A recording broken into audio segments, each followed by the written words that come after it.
الحمد للہ رب العالمین والصلاة والسلام علی نبینا محمد وعلی آلہ وصحبہ اجمعین اما بعد۔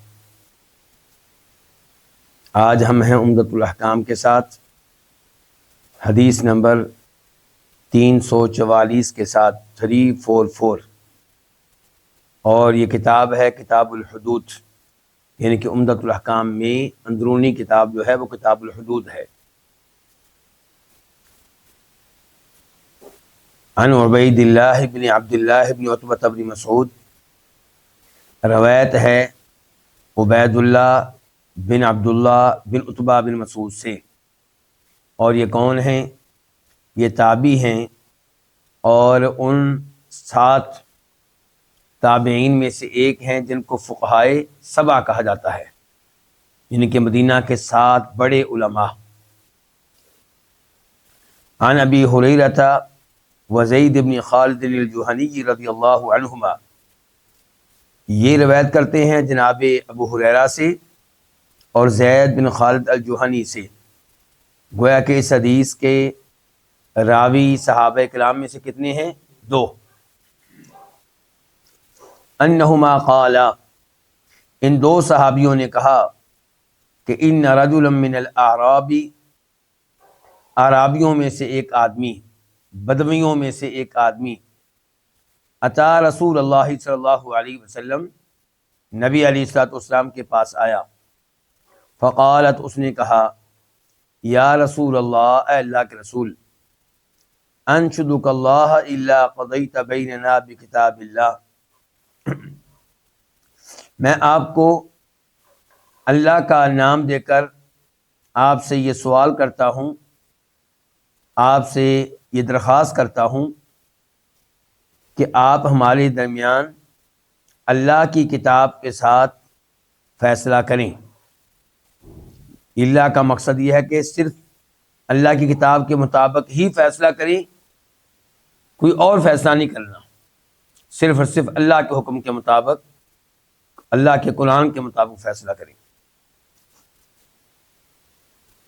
فقال الخصم الآخر، تو دوسرے شخص نے کہا، اور یہاں پہ لفظ کیا بولا گیا؟ خصم، یعنی کہ اس کے مد مقابل آدمی نے جس سے اس کا جھگڑا تھا، یہ 2 فریق ہو گئے نا، تو دوسرے شخص نے کہا وَهُوَ أَفْقَهُ مِنْهُ، جبکہ وہ اس سے زیادہ سمجھدار تھا۔ نعم، جی ہاں، فَقْضِ بَيْنَنَا بِكِتَابِ اللَّهِ، آپ ہمارے درمیان اللہ کی کتاب کے ساتھ فیصلہ کریں، وَأْذَنْ لِي، اور مجھے اجازت دیں۔ کیا مطلب مجھے اجازت دیں؟ گفتگو کرنے کی، ان کے ہم دونوں آپ کے پاس اپنا کیس لے کر آئے ہیں، اپنا مقدمہ لے کر آئے ہیں، اپنا معاملہ لے کر آئے ہیں، اور اس آدمی نے صحیح کہا ہے کہ آپ ہمارے درمیان اللہ کی کتاب کے مطابق فیصلہ کریں، اور میری درخواست یہ کہ مجھے اجازت دیں، میں پورا معاملہ آپ کے سامنے رکھتا ہوں۔ فقال رسول اللہ صلی اللہ علیہ وسلم، تو فرمایا نبی علیہ الصلوۃ والسلام نے، قل، کہو۔ فقالت، اس نے کہا، ان ابنی کان عصیفا علی ھذا، ان بے شک ابنی میرا بیٹا، کان تھا، عصیفا مزدوری کرنے والا، علی ھذا، اس آدمی کے پاس، یعنی کہ میرا بیٹا محنت مزدوری کے لیے اس آدمی کے پاس تھا۔ فزنا بامرأتہ، تو اس نے اس کی وائف کے ساتھ، اس کی بیگم کے ساتھ بدکاری کی، زنا کیا۔ وانی اخبرت، اور بے شک مجھے بتایا گیا، انا، کہ یقیناً، علی ابنی، میرے بیٹے کے ذمے، میرے بیٹے کے اوپر ہوگا الرجم، سنسار کیا جانا۔ مجھے لوگوں نے بتایا کہ تمہارے بیٹے نے جو جرم کیا ہے، اس جرم کی وجہ سے اس کو کیا کیا جائے گا؟ سنسار کیا جائے گا، پتھر مار مار کر ہلاک کر دیا جائے گا۔ فافتدیت منہ بمئۃ شاۃ وولیدہ، تو میں نے 100 بکریاں اور ایک لونڈی اس کے فدیے کے طور پہ دی. کس کا فدیہ؟ سنسار ہونے کا فدیہ. یعنی کہ اپنے بیٹے کی زندگی بچانے کے لیے، اس کو سنسار ہونے سے محفوظ رکھنے کے لیے میں نے فدیے کے طور پہ 100 بکریاں اور ایک لونڈی اس کو دی. کس کو دی؟ یعنی کہ جس کی بیوی کے ساتھ میرے بیٹے نے بدکاری کی تھی. فسألت اہل العلم، اس کے بعد یا پھر میں نے اہل علم سے سوال کیا.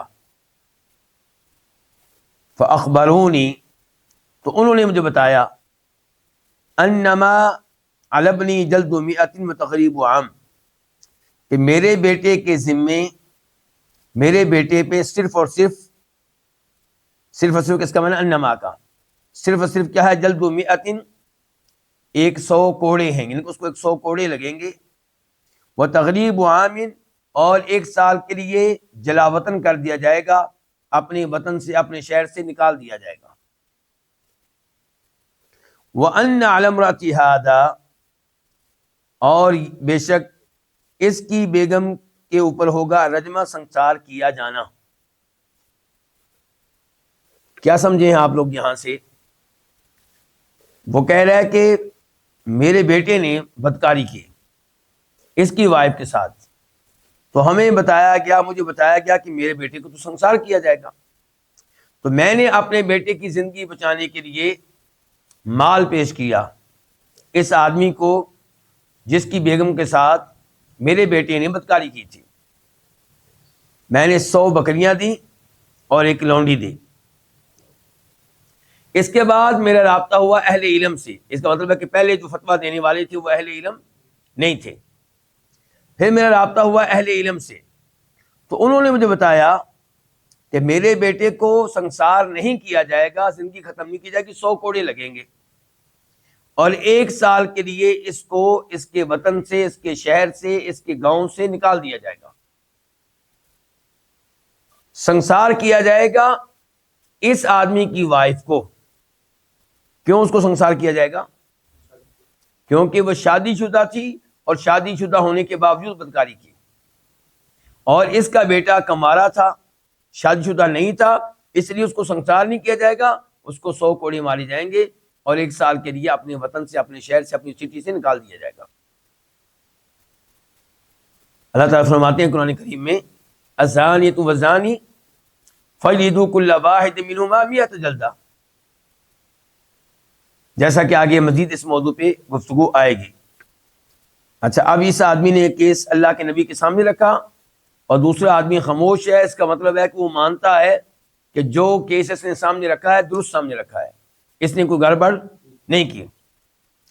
فقال رسول اللہ صلی اللہ علیہ وسلم، تو فرمایا نبی علیہ الصلوۃ والسلام نے، والذی نفسی بیدہ، اس ذات کی قسم جس کے ہاتھ میں میری جان ہے، لأقضین بینکما بکتاب اللہ، میں تم دونوں کے مابین فیصلہ کروں گا اللہ کی کتاب کے ساتھ، اللہ کی کتاب کے مطابق.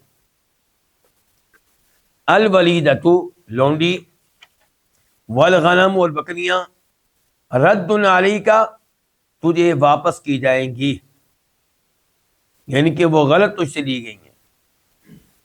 وعلی ابنک جلد 100 وتغریب عام، اور تیرے بیٹے کے ذمے کیا ہے کہ اس کو 100 کوڑے مارے جائیں اور 1 سال کے لیے جلا وطن کیا جائے. وَأَنَّ عَلَى امْرَأَتِ هَذَا الرَّجْمُ، اور اس آدمی کی بیوی کے اوپر ہوگا سنسار کیا جانا، اس کو سنسار کیا جائے گا. وَغْدُ یا انیس، اے انیس صبح جاؤ. یہ انیس کون ہے؟ لِرَجُلٍ مِّنْ أَسْلَمَ، یہ اسلم قبیلے کے ایک آدمی تھا، اس کو آپ کہہ رہے تھے. کیا کہا کہ اے انیس تم جاؤ الی امرأۃ ھذا، اس آدمی کی بیوی کی طرف. فإن اعترفت، اگر وہ اعتراف کر لے بدکاری کا، فرجمھا، تو اس کو سنسار کر دو. فغدا علیہا، تو یہ انیس صبح پہنچ گئے اس عورت کے پاس. فاعترفت، تو اس نے گناہ کا اعتراف کر لیا. فامر بها رسول اللہ صلی اللہ علیہ وسلم، تو اس کے بارے میں نبی علیہ الصلوۃ والسلام نے حکم دیا. فرجمت، تو اس کو سنسار کر دیا گیا. اس حدیث کو روایت کیا ہے امام بخاری نے بھی، امام مسلم نے بھی. امام بخاری نے لیکن اس حدیث کو ایک جگہ بیان نہیں کیا، بلکہ کئی جگہ پہ، کئی مقامات پہ بیان کیا ہے. ہمارا موضوع کیا ہے؟ عمدۃ الاحکام. عمدۃ الاحکام کو کیوں اختیار کیا گیا؟ کیونکہ اس میں بخاری مسلم کی وہ احادیث ہیں جن میں احکام و مسائل ہیں، جن کو فقہی احادیث کہا جاتا ہے. تو امام بخاری رحمہ اللہ کی صحیح بخاری جو ہے وہ حدیث کی کتاب بھی ہے اور فقہ کی کتاب بھی ہے، فقہات والی کتاب ہے. اسی لیے امام بخاری ایک حدیث سے کئی مسئلے اخذ کرتے ہیں، اور اسی لیے وہ ایک حدیث کو بار بار لے کر آتے ہیں تاکہ ہر بار اس سے نیا مسئلہ اخذ کیا جا سکے. البتہ یہ امام بخاری کی عظمت ہے، یہ ان کی مہارت ہے، یہ ان کا علمی مقام و مرتبہ ہے کہ وہ جتنی بار بھی حدیث کو لے کر آتے ہیں کوشش کرتے ہیں کہ ہر بار اس حدیث میں کوئی نیا فائدہ ہو. مسئلہ اخذ کرنے کے علاوہ مسئلہ اخذ کیا جائے گا وہ تو نیا فائدہ ہوگا نا، خود حدیث کے اندر کوئی فائدہ ہو. مثال کے طور پہ پہلے ایک جگہ حدیث آئی تھی تو وہاں کچھ مختصر تھی، اب آئی ہے تو اس میں کچھ تفصیلات ہیں، یا کوئی لفظ اضافی آ گیا ہے، یا متن میں فائدہ ہے. پہلے امام بخاری نے اس حدیث کو روایت کیا اپنے ایک استاد سے، دوسری بار اپنے دوسرے استاد سے، تیسری بار اپنے تیسرے استاد سے، چوتھی بار اپنے چوتھے استاد سے. اتنے مشائخ سے امام بخاری نے اس حدیث کو روایت کیا، اتنے مشائخ سے ایک ہی حدیث لی. یہ سب فوائد ہیں. تو آئیے اس حدیث کو چیک کرتے ہیں کہ امام بخاری کتنی بار لے کر آئے، کیا کیا مسائل اخذ کیے، اور اس سے ہمیں کیا فوائد ملے. امام بخاری اس حدیث کو سب سے پہلے لے کر آئے ہیں 2314 کے طور پہ، 2314، اور 2315 کے طور پہ بھی 2315، یعنی کہ ایک ساتھ. یہ کیا حکمت ہے، یہ کیا راز ہے؟ اصل میں اس حدیث کے راوی صحابہ کرام میں سے کتنے ہیں؟ دو. نمبر ایک ابو ہریرہ رضی اللہ عنہ، نمبر دو زید بن خالد الجہنی. اور محدثین اس حدیث کو دو شمار کرتے ہیں جس حدیث کے راوی دو ہوں صحابہ کرام میں سے. اگر اس حدیث کو روایت کرنے والے 3 صحابی ہوں گے تو 3 حدیثیں شمار ہوں گی. اگر اس حدیث کو روایت کرنے والے صحابی 4 ہوں گے تو 4 حدیثیں شمار ہوں گی. تو اس لیے اس حدیث کو یعنی کہ 2 بار شمار کیا گیا ہے اس مقام پہ، حالانکہ وہاں پہ ایک دفعہ ہی ذکر ہے. حدیث ایک بار ہی آئی ہے لیکن نمبرنگ ڈبل ہے، 2314 بھی ہے، 2315 بھی ہے، 2314 بھی ہے، 2315 بھی ہے. باب کیا ہے، کتاب کیا ہے؟ یعنی کہ صحیح بخاری کے اندر بھی آپ جانتے ہیں کتابیں ہیں. کتنی کتابیں ہیں؟ 97. تو یہ کتاب ہے کتاب الوکالہ، کسی کام میں کسی کو اپنا نائب بنا دینا، وکیل بنا دینا. اور باب ہے باب الوکالۃ فی الحدود، حدود میں اپنا کسی کو وکیل بنانا. تو یہاں پہ نبی علیہ الصلوۃ والسلام نے اس عورت کو سنسار خود نہیں کیا، بلکہ اس پہ حد قائم کرنے کے لیے آپ نے انیس کو بھیجا ہے. تو انیس آپ کے کیا بنے؟ اس معاملے میں وکیل بنے.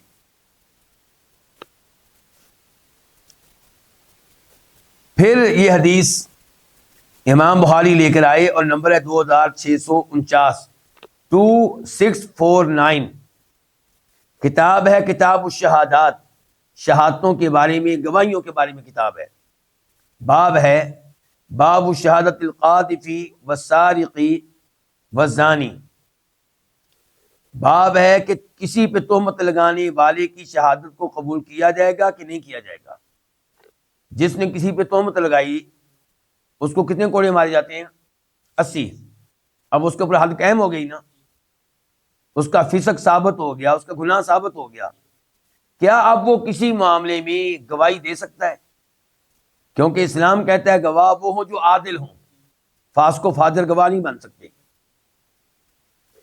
تو امام بخاری کہتے ہیں باب اشاعت القاذف والسارق والزانی، تہمت لگانے والے، چوری کرنے والے اور بدکاری کرنے والے کی شہادت کے بارے میں یہ باب ہے، یعنی کہ یہ شہادت دے سکتے ہیں کہ نہیں دے سکتے، اور دے سکتے ہیں تو کتنے عرصے کے بعد دے سکتے ہیں۔ امام بخاری گویا کہ اشارہ یہ کر رہے ہیں کہ اللہ کے نبی نے کہا تھا علیہ الصلوۃ والسلام کہ اس آدمی کو جس نے بدکاری کی ہے 1 سال کے لیے جلا وطن کیا جائے۔ یہ 1 سال کے لیے کیوں جلا وطن کیا جائے؟ تاکہ وہ اپنی اصلاح کر سکے، اپنے آپ کو ٹھیک کر سکے۔ اس کا مطلب یہ ہے کہ 1 سال کے بعد ایسے لوگوں کی گواہی قبول ہو سکتی ہے اگر وہ اپنے آپ میں تبدیلی لا چکے ہوں، اگر وہ گناہ چھوڑ چکے ہوں، اگر وہ توبہ کر چکے ہوں۔ لیکن دوسرے علماء کرام کہتے ہیں 1 سال کی مدت اس معاملے میں مقرر کر دینا مناسب نہیں ہے۔ ہر ایک کی صورتحال دوسرے سے مختلف ہوتی ہے، کسی کی اصلاح سال میں ہو جاتی ہے، کسی کی 6 مہینے میں، کسی کی 1 مہینے میں، کسی کی 2 سال میں، کسی کی ہوتی نہیں ہے۔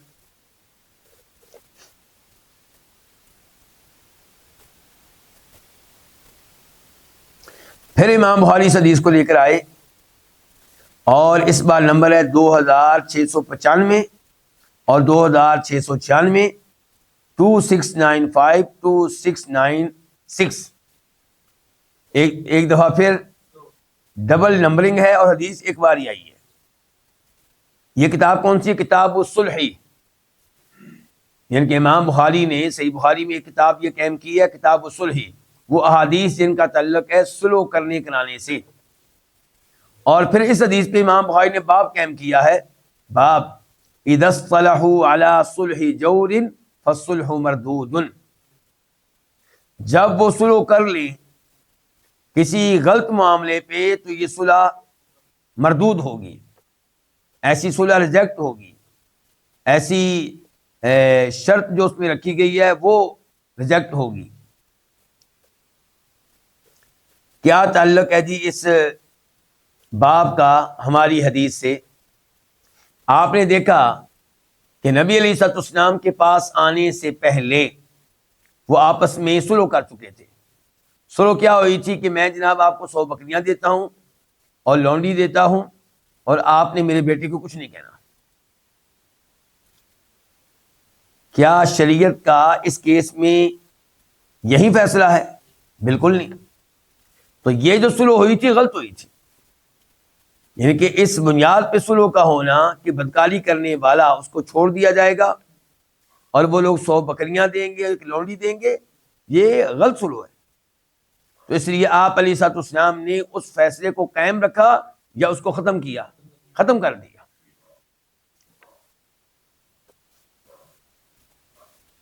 پھر امام بخاری اس حدیث کو لے کر آئے ہیں اور اس بار نمبر ہے 2724، 2724 اور 2725، 2725، یعنی کہ ایک ساتھ ڈبل نمبرنگ ہے، حدیث ایک ہی ہے۔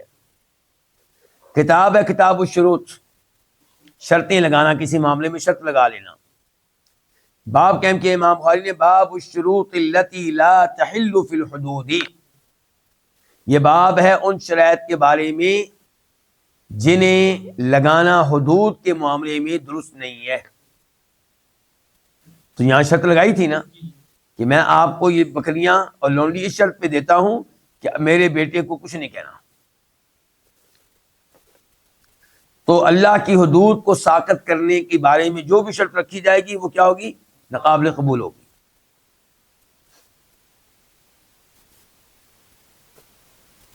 پھر امام بخاری رحمہ اللہ اس حدیث کو لے کر آئے اور اس بار اس کا نمبر ہے 6633، 6633 اور 6634، 6634، اور کتاب ہے کتاب الایمان والنذور، یہ کتاب ہے قسمیں اٹھانے کے معاملے میں اور منت ماننے کے معاملے میں۔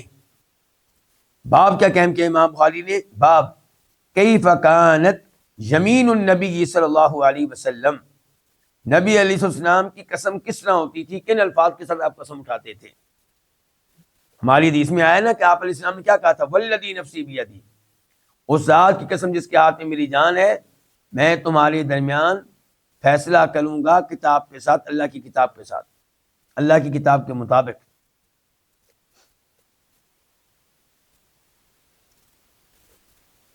پھر امام بخاری رحمہ اللہ اس حدیث کو لے کر آئے, اور اس بار اس کا نمبر ہے 6827 اور 6828, 6827 6828, ڈبل نمبرنگ ہے, حدیث ایک بار ہی ہے.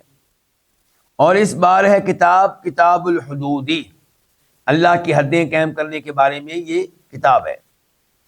باب ہے باب الاعتراف بالزنا, زنا کا, بدکاری کا اعتراف کرنا, اقرار کرنا. یہاں پہ ہم نے دیکھا کہ اس عورت نے بدکاری کا, زنا کا کیا کیا, اعتراف کیا.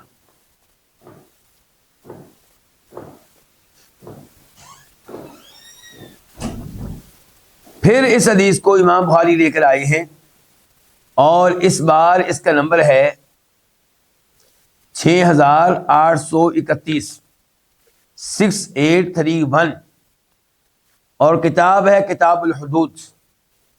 باب ہے باب البکرانی یجلدانی وینفیانی, باب ہے اس بارے میں کہ اگر بدکاری کرنے والے دونوں کموالے ہوں, دونوں غیر شادی شدہ ہوں, تو دونوں کو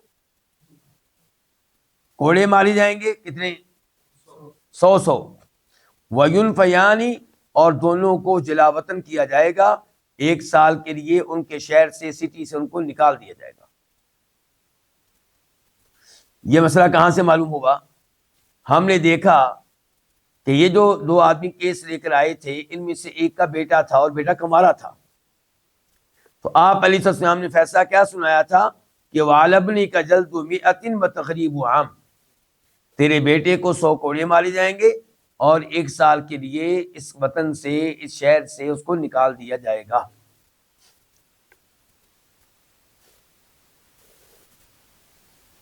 اور یہ فیصلہ جو ہے جلا وطن کر دینے کا, یہ قرآن میں آیا کہ حدیث میں آیا؟ حدیث میں آیا, قرآن میں نہیں ملے گا آپ کو. پتہ چلا کہ قرآن و حدیث دونوں شریعت کے مآخذ اور مصادر ہیں. جیسے ہم شرعی احکام اخذ کرتے ہیں قرآن سے, ایسے ان کو اخذ کیا جائے گا نبی علیہ السلام کی احادیث سے. تو آپ علیہ السلام کی احادیث شریعت ہیں, دین ہیں, حجت ہیں, اور دونوں برابر کے مصدر ہیں. ایسا نہیں ہے کہ پہلے قرآن پھر حدیث, دونوں کا مقام و مرتبہ ایک جیسا ہے شریعت لینے کے لحاظ سے اور دینی مسائل اور احکام اخذ کرنے کے لحاظ سے.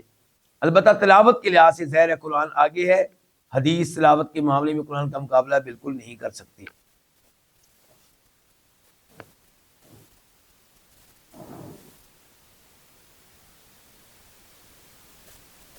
پھر اس حدیث کو لے کر آئے امام بخاری رحمہ اللہ, اور اس بار نمبر ہے 6835, 6835, اور 6836, 6836. کتاب ہے کتاب الحدود.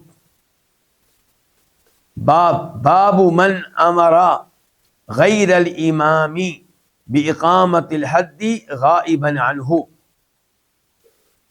باب ہے اس کے بارے میں جس نے حکم دیا حکمران کے علاوہ کسی اور کو حکم دیا کس چیز کا, حد قائم کرنے کا, جبکہ وہ جس کو حکم دیا گیا ہے وہ اس سے غائب تھا, اس سے دور تھا, کیونکہ یہ خود وہاں پہ موجود نہیں تھا. کہ بڑا حکمران یہ خود وہاں پہ موجود, اس نے کسی کی ڈیوٹی لگائی, اس کو حد قائم کرنے کے لیے بھیجا, اور خود وہاں پہ یہ موجود نہیں تھا. آپ یا یہ کہہ سکتے ہیں کہ وہ موجود نہیں تھا. کون؟ جس کو حکم دیا گیا، جس کو حکم دیا گیا کہ جا کے حد قائم کرو، وہ یہاں پہ موجود نہیں ہے جہاں پہ حکمران موجود ہے۔ اور یہ مسئلہ کہاں سے لیا گیا کہ نبی علیہ الصلوۃ والسلام نے انیس بن ضحاک الاسلمی کی ڈیوٹی لگائی کہ آپ جائیں اور اس عورت سے بات کریں، اگر وہ مان جائے کہ میں نے گناہ کیا تو آپ نے اس کو سنگسار کرنا ہے۔ تو نبی علیہ الصلوۃ والسلام کیا وہاں پہ موجود تھے؟ نہیں تھے، عورت کے پاس موجود نہیں تھے۔ اور دوسرے لفظوں میں آپ کہہ سکتے ہیں کہ انیس نبی علیہ الصلوۃ والسلام سے دور رہ کر اس حد کو قائم کرتے ہیں۔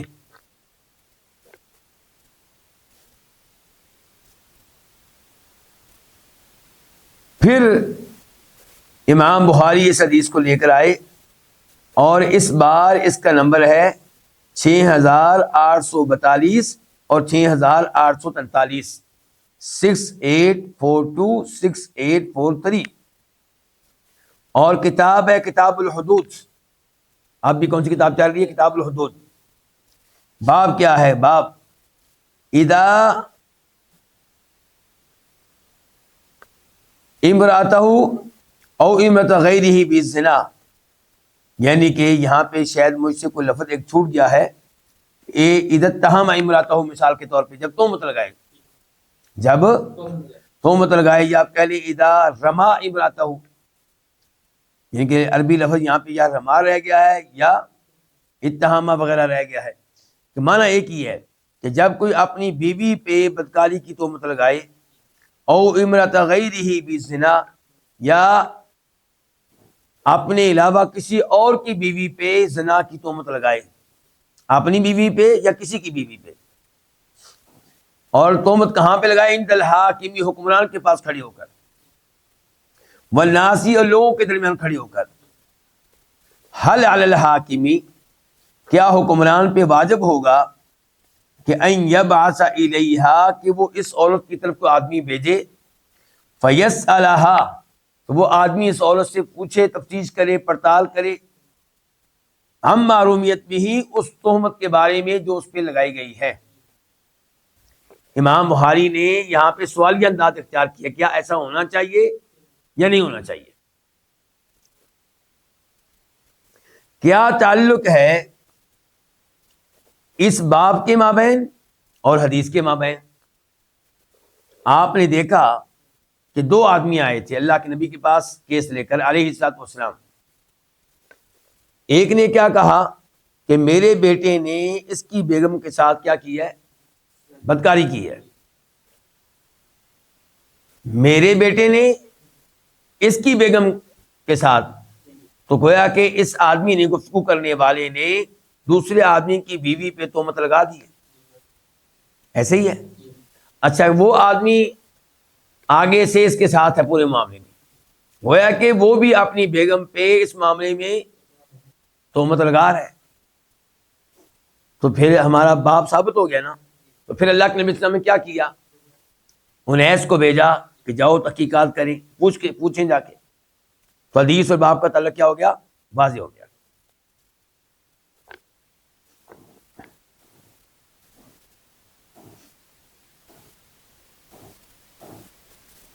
اس کے بعد یہ حدیث آئی، امام بخاری اس کو لے کر آئے اور نمبر ہے 6859، 6859 اور 6860، 6860۔ اور اس بار بھی ہے کتاب الحدود، اور باب کیا ہے؟ باب هل یأمر الامام رجلا فیضرب الحد غائبا عنہ، کیا حکمران کسی آدمی کو حکم دے تو وہ حد قائم کرے غائبا عنہ، اس شخص پہ جو غائب ہے، جو دور ہے، کس سے؟ حکمران سے۔ اس باب کا کیا تعلق ہے ہماری حدیث سے؟ کہ نبی علیہ الصلوۃ والسلام نے انیس کو بھیجا اور انیس نے حد قائم کی اس عورت پہ، تو کیا وہ عورت اللہ کے نبی علیہ السلام کے پاس تھی؟ جس پہ حد قائم کی گئی وہ دور تھی۔ تو یہ دو باب ملتے جلتے آئے ہیں، دھیان سے، یہ بالکل ایک جیسے نہیں ہیں۔ یہاں پہ یہ ہے کہ حکمران کسی آدمی کو حکم دے رہا ہے کہ جاؤ حد قائم کرو، اور جس پہ حد قائم کی جائے گی وہ حکمران سے دور ہے۔ اور پہلے اس سے ملتا جلتا باب آیا تھا، اور وہاں پہ یہ تھا کہ حکم دیا ہے حکمران نے کسی آدمی کو حد قائم کرنے کا، جبکہ حکمران سے دور کون ہے؟ حد قائم کرنے والا۔ یہ فرق ہے۔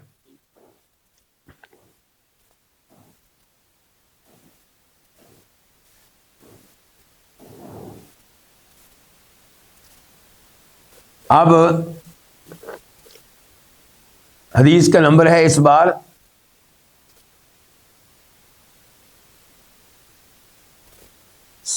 ایک منٹ، جی ہاں، 7193، 7193 اور 7194، 7194۔ اور کتاب کیا ہے؟ کتاب الاحکام۔ احکام سے یہاں پہ کیا مراد ہے؟ حکومت کرنے اور قضا، یعنی کہ کوڈ کے متعلقہ احکام و مسائل۔ احکام سے مراد یہاں پہ یہ ہے۔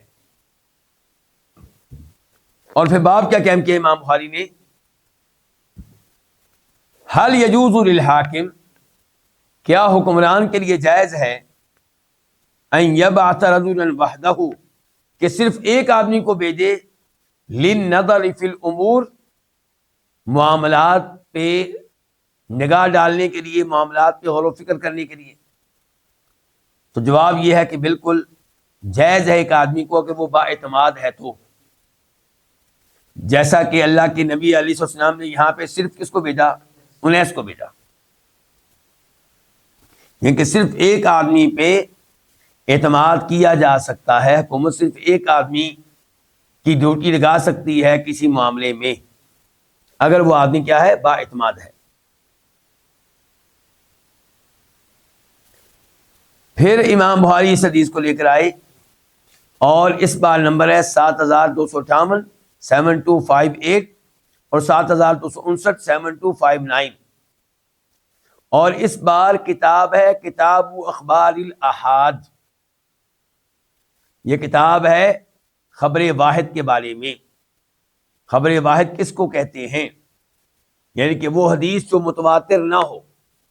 متواتر حدیث وہ ہوتی ہے جس کو بیان کرنے والے راوی ہر طبقے میں بہت زیادہ ہوں، اتنے زیادہ ہوں کہ ان کی کثرت کی وجہ سے ان پہ جھوٹ بولنے کا شک و شبہ ممکن نہ ہو۔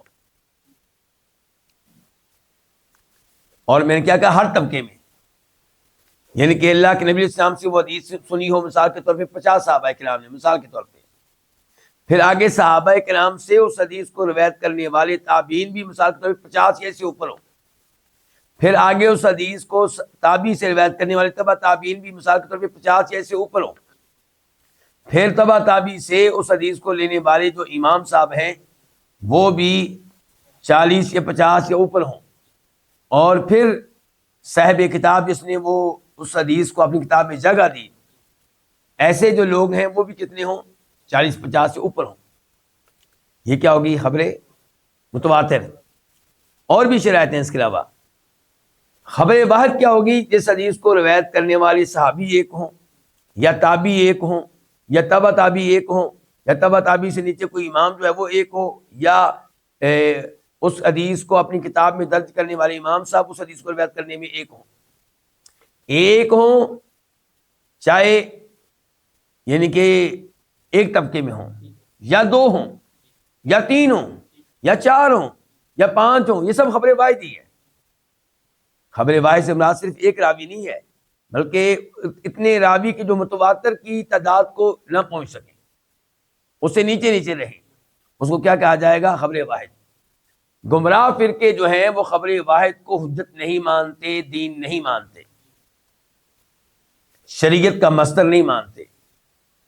جیسا کہ آپ کو منکرین احادیث آدمی مل جائیں گے، جاوید احمد غامدی صاحب کو لے لیں آپ، یہ ہسٹری کے طور پہ تو کئی احادیث کو قبول کرتے ہیں، کس کے طور پہ؟ ہسٹری کے طور پہ، تاریخ کے طور پہ، لیکن یہ خبر واحد وغیرہ احادیث کو شریعت، عقیدے کا مصدر، حجت ماننے کے لیے تیار بالکل بھی نہیں ہے۔ تو امام بخاری نے یہ واضح کرنا چاہا ہے یہاں پہ اس حدیث کے ذریعے اور دیگر حدیث کے ذریعے کہ خبر واحد حجت ہے، دین ہے، شریعت ہے۔ اب دیکھیے ذرا یہاں پہ کتاب کہتی ہے اخبار الاحاد، ان احادیث کے بارے میں جو خبر واحد ہیں۔ باب کیا؟ باب ما جاء فی اجازتی خبر الواحد الصدوقی فی الاذان والصلاۃ والصوم والفرائض والاحکام۔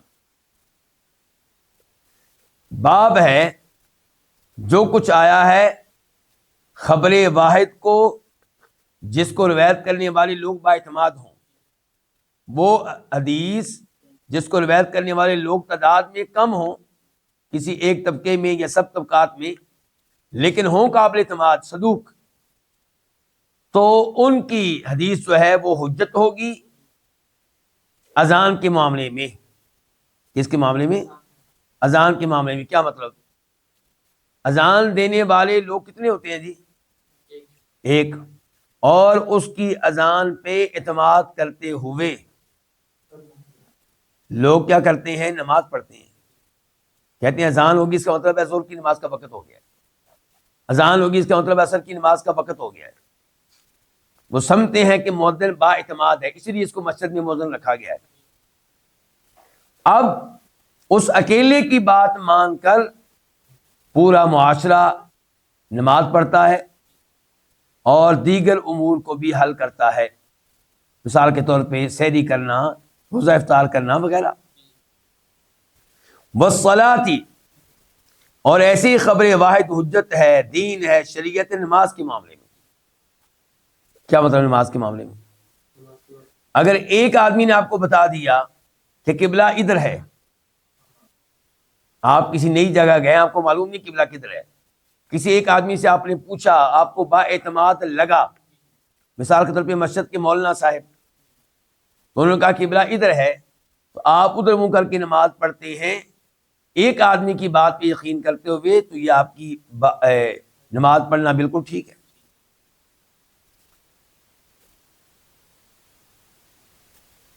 وصومی، اور ایسے ہی روزے کے معاملے میں، جیسے کہ پہلے کہہ چکا ہوں، سحری اور افطاری ہم کرتے ہیں ایک آدمی کی بات مان کر۔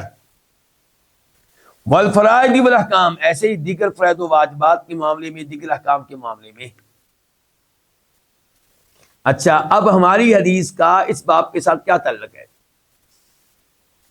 انیس کو آپ نے بھیجا حد قائم کرنے کے لیے، ایک کو بھیجا کہ 10 لوگوں کو بھیجا کہ 40 کے 50 کو بھیجا؟ ایک کو بھیجا، اور ان سے کہا کہ وہاں جا کے اس سے بات کرو، اور اس سے اگر وہ مان جائے تو اس پہ حد قائم کر دو۔ ایک آدمی کو اجازت دی گئی ہے کہ وہ حد قائم کر دے، یہ نہیں آپ نے کہا کہ حد کا معاملہ ہے، جان جانے کا معاملہ ہے، تو یہاں پہ تو کم سے کم 50-60 آدمی جانے چاہیے۔ ایک آدمی کی بات پہ اعتماد کیا گیا ہے، بلکہ جب وہ کیس اللہ کے نبی کے پاس لے کر آئے ہیں علیہ الصلوۃ والسلام، تو وہ کتنے ہو گئے تھے؟ 50 ہو گئے تھے، 2 تھے۔ ایک نے معاملہ آپ کے سامنے رکھا، دوسرے نے اس کی تصدیق کی، اور معاملے میں کیا ہو رہا ہے جناب؟ تہمت لگ رہی ہے، میرے بیٹے نے بدکاری کی اور اس کی بیگم کے ساتھ بدکاری ہوئی۔ یہ سارے معاملات وہاں پہ اللہ کے نبی کے سامنے رکھے گئے علیہ الصلوۃ والسلام، اور رکھنے والے کتنے تھے؟ 2 آدمی۔ تو آپ نے ان کی بات پہ یقین کیا یا نہیں کیا؟ اعتماد کیا کہ نہیں کیا؟ کیا۔ اب آپ کہیں گے اگر اعتماد کیا تھا تو پھر انیس کو کیوں بھیجا؟ کیونکہ اعتراف ابھی تک اس عورت کا نہیں پہنچا تھا جس نے بدکاری کی ہے، اس کے شوہر نے اعتراف کیا، اور ادھر سے بیٹے کے لڑکے کے والد نے اعتراف کیا۔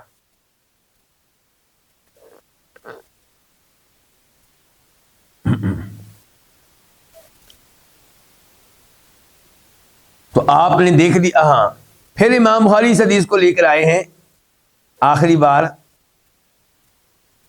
لے کر آئے ہیں 7278 7278 اور 7279 7279.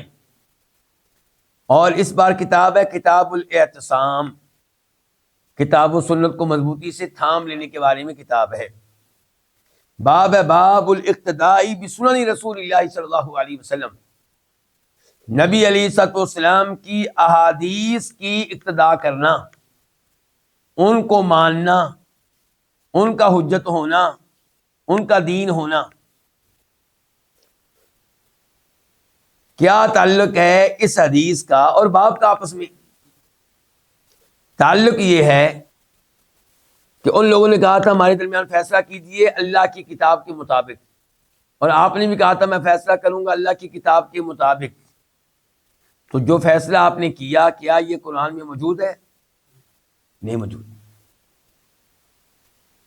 سنسار کرنے کا حکم قرآن میں موجود نہیں ہے. اور آپ کہہ رہے تھے کہ میں فیصلہ کروں گا اللہ کی کتاب کے مطابق. تو پتہ چلا کہ یہاں پہ مراد اللہ کی کتاب سے اللہ کا حکم، اللہ کا لکھا ہوا.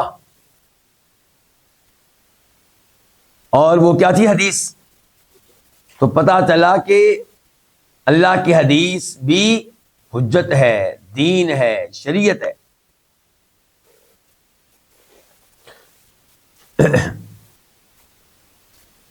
اب اس حدیث سے ہمیں کئی ایک مسائل معلوم ہو چکے ہیں، ایسا ہی ہے. چند ایک باتیں مزید ذکر کر دیتا ہوں. اس حدیث سے پتہ چلا کہ آپ علیہ الصلوۃ والسلام کے زمانے کے بدو، جن کو عرابی کہتے ہیں، وہ بڑے سخت قسم کے لوگ تھے، ان کو ان میں نرمی نہیں تھی، کیونکہ علم وغیرہ سے وہ دور تھے. آپ دیکھ نہیں رہے یہاں پہ گفتگو کرتے ہوئے کیسے اللہ کے رسول سے کہا جا رہا ہے علیہ السلام کہ آپ نے فیصلہ کرنا ہے اللہ کی کتاب کے مطابق. کہنے کا مطلب یہ ہے کہ یہ ان کی کیا تھی؟ سختی تھی.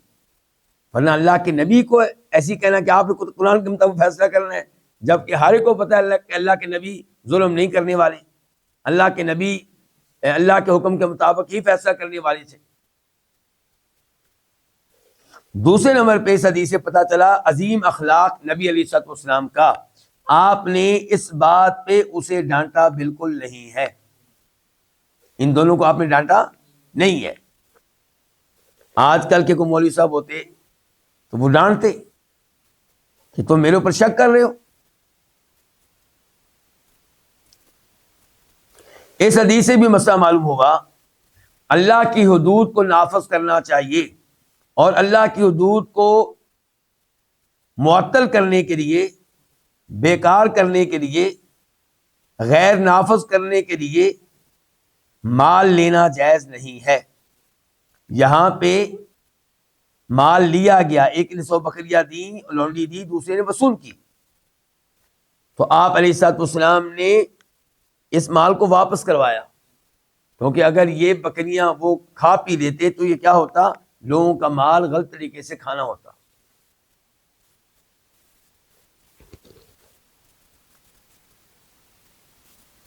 اس حدیث سے بھی مسئلہ معلوم ہوا کہ اگر کوئی آدمی حرام کام کرتا ہے جہالت کی بنیاد پہ یا بھول کی بنیاد پہ، اسے سزا نہیں دی جائے گی،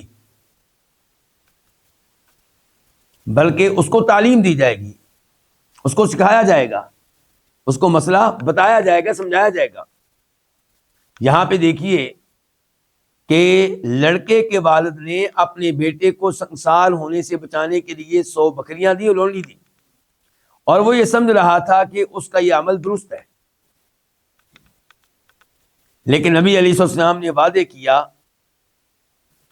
کہ تمہارا یہ کام درست نہیں ہے اور تمہیں واپس ملے گی یہ بکریاں بھی اور یہ لونڈی بھی. لیکن کیا آپ نے اس آدمی کو سزا دی کہ تو نے جرم کیا ہے، اللہ کی حدود کو معطل کر کے رکھ دیا ہے اور اس لیے تمہارے اوپر تمہیں سزا دی جائے گی، کوڑے ماری جائیں گے؟ نہیں، ایسا کچھ نہیں کیا، بلکہ اس کو تعلیم دی ہے، اس کو بتایا، حکم بتایا شریعت کا.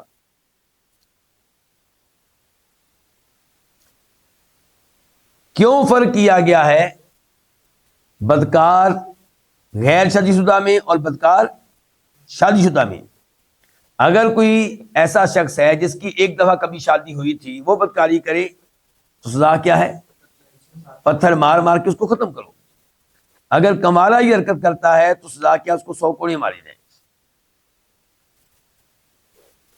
علماء کرام نے اس کی حکمت یہ بیان کی ہے واللہ عالم کہ شادی ہونے کے باوجود یہ حرکت کرنا اس بات کی دلیل ہے کہ یہ آدمی برائی میں گناہ میں آخری حد کو پہنچا ہوا ہے.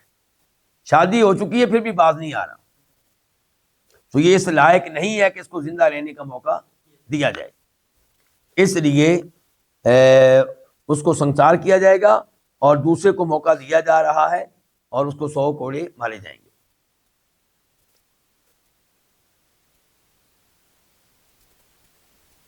اس حدیث سے مسئلہ معلوم ہوا کہ کسی اہم مسئلے کی صداقت کو اور سچائی کو اور درستگی کو واضح کرنے کے لیے آپ قسم اٹھا سکتے ہیں, جیسا کہ اللہ کے نبی اسلام نے یہاں پہ اللہ کی قسم اٹھائی ہے جبکہ انہوں نے قسم مانگی بھی نہیں تھی.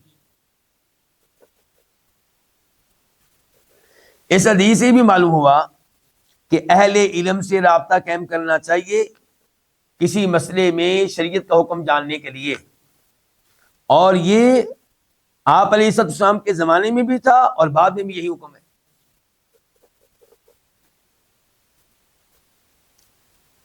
اس حدیث سے یہ سب مسائل معلوم ہوئے اور آپ کے سامنے رکھے گئے.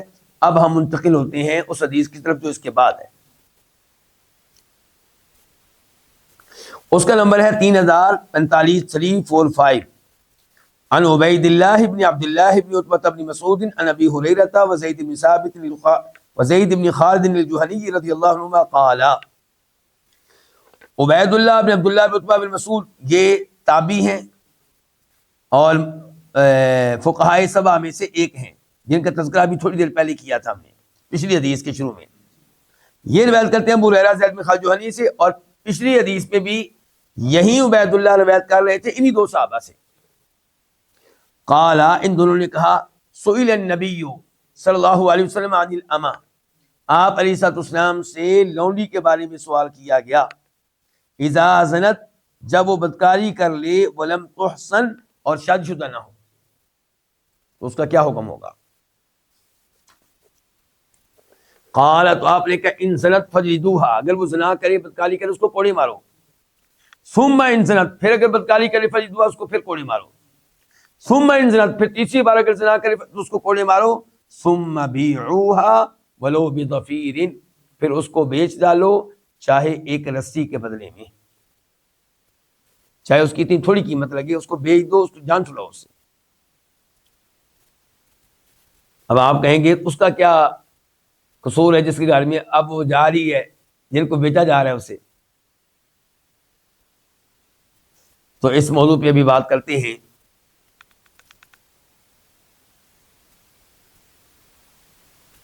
پہلے دیکھتے ہیں کہ یہ حدیث کہاں کہاں آئی ہے بخاری مسلم میں.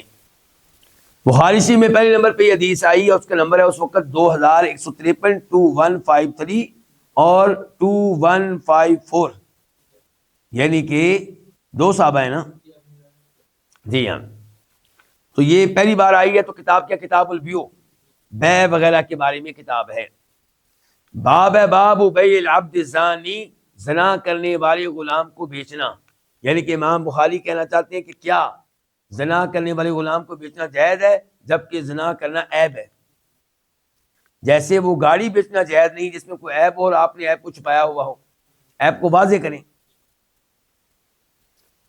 تو ایسے غلام کو جس میں یہ عیب پایا جاتا ہے بیچتے ہوئے اس کا یہ عیب واضح کیا جائے تاکہ کسی کا کوئی دھوکے میں نہ رہے.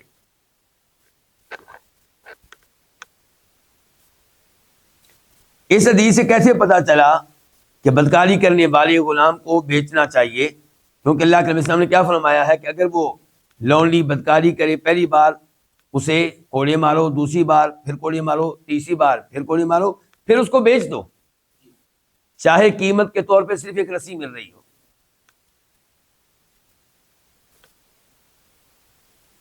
لیکن اگر کوئی اس غلام کو بیچتا ہے اور عیب نہیں بتاتا, بدکاری والا عیب نہیں بتاتا. لونڈی بیچتا بدکاری والا عیب نہیں بتاتا. تو پھر کیا ہوگا؟ ان کو جب پتہ چل جائے خریدنے والوں کو تو وہ اس بیع کو کینسل کر سکتے ہیں، کیونکہ اس میں عیب موجود تھا اور آپ نے عیب کو چھپائے رکھا، بتایا نہیں ہے. پھر امام بخاری اس حدیث کو لے کر آئے، نمبر ہے 2232 2232، اور اس بار بھی کتاب البیوع ہے، لیکن اس بار باب ہے باب بیع المدبر، مدبر غلام کی بیع کے بارے میں یہ باب ہے. کیا مطلب ہے اس کا؟ مدبر کس کو کہتے ہیں؟ وہ غلام جسے اس کا مالک کہے کہ میرے مرنے کے بعد تو آزاد ہے. کیا اب ایسے غلام کو بیچا جا سکتا ہے جس سے آپ نے وعدہ کیا تھا کہ میرے مرنے کے بعد تو کیا ہو جائے گا؟ اب اگر آپ بیچ دیں گے تو وہ نئے مالک کے پاس جائے گا، وہ تو نہیں آزاد کرے گا. تو کیا مدبر غلام کی بیع ہو سکتی کہ نہیں؟ اس کو بیچا جا سکتا ہے کہ نہیں؟ امام بخاری نے ہماری حدیث سے مسئلہ اخذ کیا ہے کہ اللہ کے نبی صلی اللہ علیہ وسلم نے کیا کہا ہے؟ اس لونڈی کو پہلی بار بدکاری کرے کوڑے مارو، دوسری بار کوڑے مارو، تیسری بار کوڑے مارو، پھر اس کو بیچ دو. تو اس کا مطلب ہے کہ اس کو بیچا جا رہا ہے، بدکاری کرنے والی لونڈی کو. لیکن عیب بتانا ضروری ہے.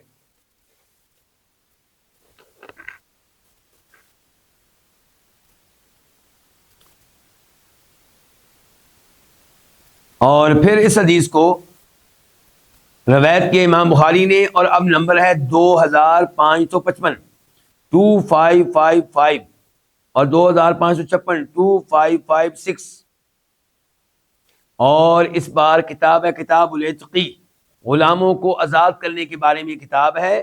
باب کراہیت التطاول علی الرقیق وقولہ عبدی او امتی، باب ہے اس بارے میں کہ غلام پہ ظلم و زیادتی کرنا یہ مکروہ ہے، ناپسندیدہ ہے، چاہے زیادتی اس پہ کی جا رہی ہو زبان کے ساتھ یا ہاتھ کے ساتھ. اور باب کا دوسرا حصہ یہ ہے کہ کیا کوئی اپنے غلام یا لونڈی کے بارے میں کہہ سکتے ہیں عبدی او امتی، او میرے غلام اور میری لونڈی؟ تو جواب کیا آیا اس حدیث سے؟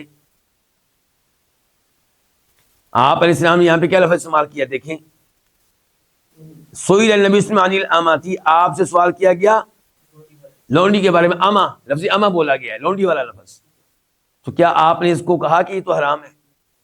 اس لیے دوسری حدیث سے اگرچہ یہ معلوم ہوتا ہے کہ اس سے بچنا چاہیے، تو واقعی اس سے بچنا چاہیے، لیکن اس کے باوجود یہ نام اگر استعمال کر لیا جاتا ہے تو اس کی حرمت جو ہے وہ تنزیہی ہے، تحریمی نہیں ہے.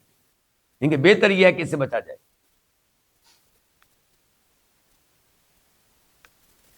پھر امام بخاری اس حدیث کو لے کر آئے، اور اس بار نمبر ہے 6837 اور 6838، 6837 اور 6838.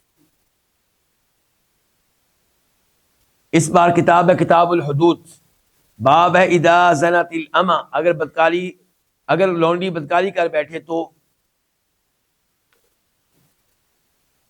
اس بارے میں ہے کہ اس کو پھر کیا کیا جائے گا؟ اس کو اوپر حد قائم کی جائے گی، اس کو کوڑے مارے جائیں گے. تو اس حدیث سے یہ پتا چلا کہ لونڈی کو کوڑے مارے جائیں گے، ان کی یہاں پہ یہ نہیں آیا کہ اس کو کبھی سنسار بھی کیا جا سکتا ہے. حالانکہ اگر وہ لونڈی شادی کر لے تو پھر بدکاری کرے، پھر تو اس کو سنسار کرنا چاہیے، لیکن جواب یہ ہے کہ نہیں، اس کو سنسار نہیں کیا جائے گا. کیونکہ قرآن میں آیا ہے سورہ نساء میں آیت نمبر 25 میں 25 میں فَإِذَا أُحْصِنَّ، اگر ان لونڈیوں کی شادی ہو جائے، فَإِنْ أَتَيْنَ بِفَاحِشَةٍ، پھر بھی یہ بدکاری کریں، فَعَلَيْهِنَّ نِصْفُ مَا لِلْمُحْصَنَاتِ مِنَ الْعَذَابِ، تو انہیں اس سزا کا آدھا حصہ سزا ملے گی جو ان عورتوں کے لیے ہے جو کیا ہے؟ آزاد ہے. تو کیا ہوگا اب؟ سنسار کرنے کا آدھا کیا جی؟ سنسار کرنے کا آدھا کوئی نہیں ہے، تو پھر 100 کوڑے جو ہے ان کا آدھا کیا؟ 50 کوڑے مارے جائیں گے. اچھا، سنسار کیوں نہیں کیا جائے گا؟ کیونکہ اس کو سنسار کریں گے تو مالک کا شدید نقصان ہوگا. اس کا کیا ہوگا؟ نقصان ہوگا. اس لیے اس کو کوڑے تو مارے جائیں گے لیکن سنسار نہیں کیا جائے گا. کس کو؟ غلام اور لونڈی کو. اور یہ بات ہم پہلے کر چکے ہیں کہ بدکاری عیب ہے غلام میں یا لونڈی میں، اور اگر ان کو بیچ دیا گیا اور عیب نہیں بتایا گیا، ان کو حق حاصل ہے کہ اس بیع کو کینسل کریں. اور یہی فیصلہ سنایا تھا قاضی شریح نے. یہیں پہ آج کے درس کا اختتام کرتے ہیں. اللہ رب العزت سے دعا کرتے ہیں کہ اللہ تعالی ہمیں اپنے نبی علیہ السلام کی حدیث کے ساتھ جوڑے رکھے، اور اللہ تعالی ہمیں ایسے امور سے بچائے جن کی وجہ سے ہمارے اوپر کوئی حد قائم ہو. اللہ تعالیٰ ایسے تمام گناہوں سے ہمیں بچائے، بلکہ تمام کبیرہ گناہوں سے اللہ ہمیں محفوظ رکھے اور خیر کے کام کرنے کی توفیق عنایت فرمائے. وآخر دعوانا ان الحمد للہ رب العالمین.